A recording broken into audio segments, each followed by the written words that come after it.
Les marchés avec CMC Markets, trading de CFD sur action, Forex et indices. Salut, c'est Trado, content de vous retrouver pour une mise à jour du CAC et également de Diaxonite qui m'a été demandé de très nombreuses fois sur le forum Boursorama et par mail. On va commencer par le coin des fondamentaux pour voir que bon, c'est assez mitigé aujourd'hui. Il faut comprendre que les négociations entre la Grèce et l'Union européenne, j'ai oublié un E ici sur la dette, tend à rendre les investisseurs un petit peu nerveux, puisque si on fait trop de cadeaux à la Grèce, bon, d'une part il y a ce qu'on appelle l'aléa morale, mais aussi le fait que certaines banques vont se retrouver un petit peu en difficulté. Et de l'autre côté, on sait très bien que voilà, on peut pas se permettre un risque de contagion et de fronde. Donc bon, les intervenants n'aiment pas l'incertitude et là, on est en pleine incertitude. En même temps, du côté des États-Unis, on a remarqué qu'il y avait un certain ralentissement de la croissance économique et de l'activité manufacturière. Ça, c'est pas très très bon puisque c'est quand même une locomotive, les États-Unis dans le monde. Et inversement, en Europe, pour une fois, on a assisté à une bonne nouvelle avec l'accélération légère de la croissance manufacturière en zone euro. Alors bien sûr, ça ne concerne pas la France, pour qui l'activité a tendance au contraire à se tasser encore plus. Ce qui nous amène à l'analyse technique du jour, que voilà. Alors, on va voir déjà que nous sommes toujours à ce niveau, il n'y a rien de neuf à l'intérieur de ce canal rouge que j'ai signalé déjà la semaine dernière et que rien, absolument rien, ne peut être anticipé tant que l'on n'aura pas cassé soit les 4680, soit les 4567, correspondant à la borne haute et à la borne basse du canal. La borne basse correspond par ailleurs elle-même correspondant au gap résiduel qui n'a pas été complètement rebouché. Il y a 1,5 point entre le plus haut de cette bougie et le plus bas de cette bougie qui n'a pas été comblé par cette bougie. Je suis très intéressé également par le sort qui va être réservé au SAR. Alors le SAR, je vais tout de suite faire mon tuto, comme ça ce sera fait et on comprendra mieux. Si vous découvrez le SAR, en fait, c'est très très simple, ça se calcule tout seul. Je vous rappelle que si vous voulez ouvrir la même plateforme graphique que moi, il faut aller dans la foire aux questions de mon blog, vous avez un lien pour le faire. Le SAR, c'est ces petits points là qui peuvent être soit verts, soit rouges. Et ces petits points, ils peuvent jouer un rôle de support ou de résistance, puisque regardez, on a souvent tendance à rebondir dessus. Les coups arrivent et rebondissent sur le SAR, ou encore ici. Mais ils ont tendance aussi à rebondir vers le bas lorsqu'ils le touchent. Donc ça joue un rôle de support et de résistance. Donc c'est un élément assez intéressant à prendre en considération. Mais il faut savoir que quand ça casse, ça va donner une nouvelle tendance. Regardez, là lorsque les petits points sont rouges, on est en tendance baissière. Mais une fois qu'on casse le SAR, généralement, on initie au moins une nouvelle tendance à très court terme, voire même à moyen terme. Et c'est pour ça qu'il faut vraiment surveiller la cassure. Là, par exemple, on a cassé le SAR à la baisse pour le coup et donc derrière, on a eu une baisse assez conséquente. Alors, si j'en parle, c'est parce que justement, regardez, là maintenant, le rôle d'aimant du SAR va jouer de manière vraiment très forte. C'est pour ça que moi, mon scénario pour le très court terme, c'est qu'on va justement aller chercher le SAR ici. Et si on le casse, vous l'aurez compris, on risque d'avoir ceci.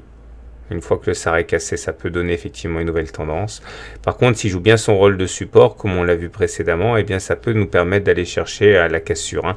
Donc, on surveillera de très très près le sort qui va être réservé à ce SAR, tout en sachant que, à titre personnel, je ne suis pas du tout à l'aise avec l'idée de repartir vers le haut sans avoir testé les 23,5% de retracement de Fibonacci. C'est ici, on en parlera demain. Au niveau des indicateurs techniques, il n'y a rien qui ne mérite qu'on s'apesantisse là-dessus. Donc voilà où on en est. Donc tendance toujours à la consolidation dans une tendance haussière. On parlera éventuellement demain de l'éventuel drapeau que l'on peut avoir. On verra ça demain. Voilà, je vous souhaite une bonne soirée de bon trade. Et maintenant, je vous donne rendez-vous pour la vidéo de Diaxonite qui m'a été demandée plusieurs fois. Alors, chose promise, chose due, voilà l'analyse technique de Diaxonite qui m'a été demandée de très nombreuses fois par mail et sur le forum Boursorama.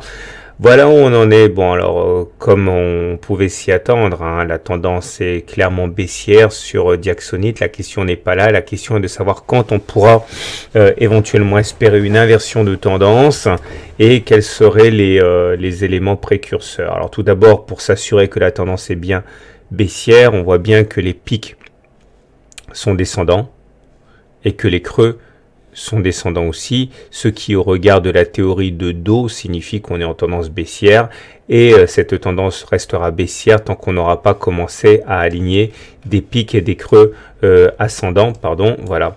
Alors les éléments qui permettent également de confirmer cela sont le fait que nous soyons à l'intérieur d'un biseau descendant ici dans lequel on fait des rotations et qui nous amène un peu plus bas à chaque fois, et également sous le coup d'un super trend ici qui est baissier. Effectivement, lorsqu'il est rouge, il est baissier. Alors, il y a des éléments quand même qui sont encourageants. Tout d'abord, il faudrait casser ce biseau, ça vous l'aurez compris, mais il faut savoir que nous sommes à l'intérieur d'un biseau descendant.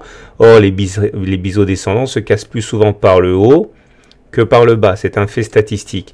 Et là, les objectifs sont généralement d'aller chercher le point le plus haut du biseau, à savoir aller chercher les 1,2.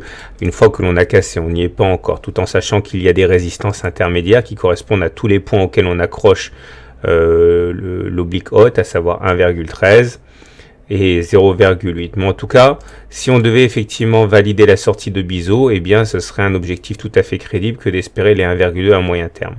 Alors on surveillera de près donc le niveau des 0,6, 0,7 qui correspondent donc à la sortie, au point de sortie, tout en sachant que si on devait casser le super trend ici vers 0,7, ce serait un très bon signal. Regardez, la dernière fois qu'on l'a cassé, c'était ici, il y a eu une explosion haussière, ok, ou encore ici.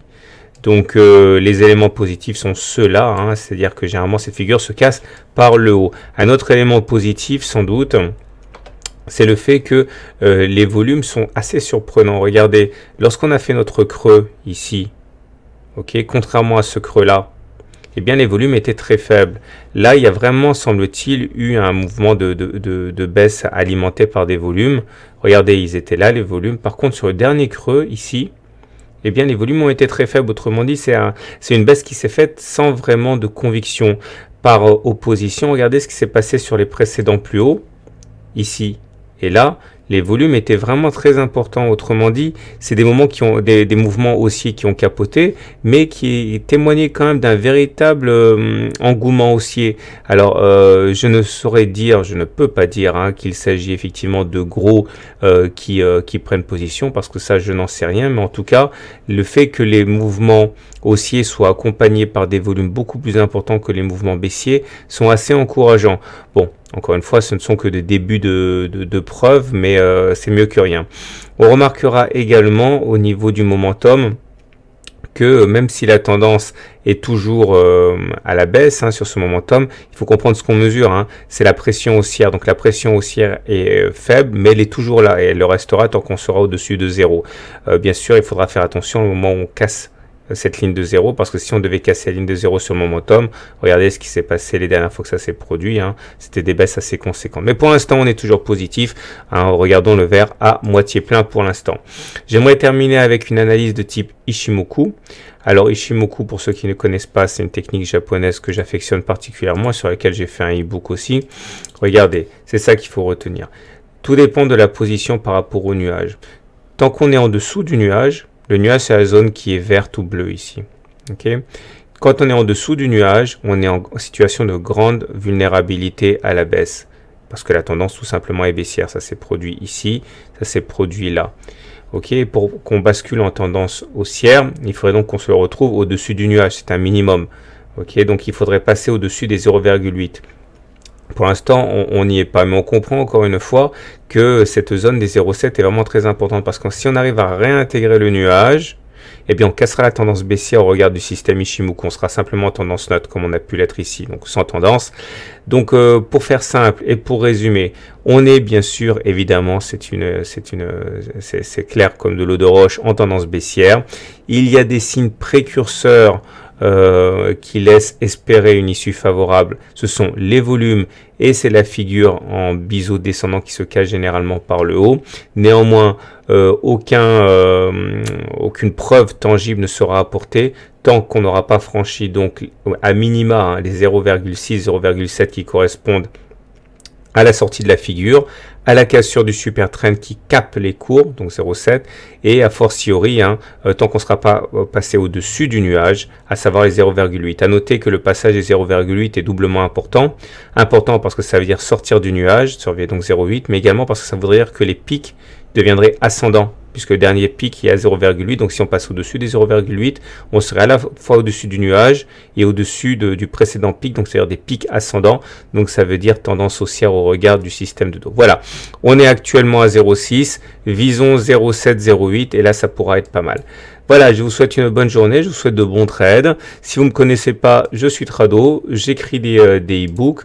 Si vous voulez utiliser l'analyse technique pour améliorer vos investissements, parce que c'est pas qu'un truc de trader, l'analyse technique, c'est aussi un truc d'investisseur, n'hésitez pas à me demander mon e-book de mise pour que je vous aide à mettre le pied à l'étrier. Vous envoyez e-book gratuit à tradozor@gmail.com et je vous envoie ça, vidéo gratuite de 25 minutes, cahier d'exercices corrigés, etc., etc. N'hésitez pas. Je vous souhaite une bonne journée, je vous souhaite de bons trades et je vous dis à très bientôt pour une mise à jour.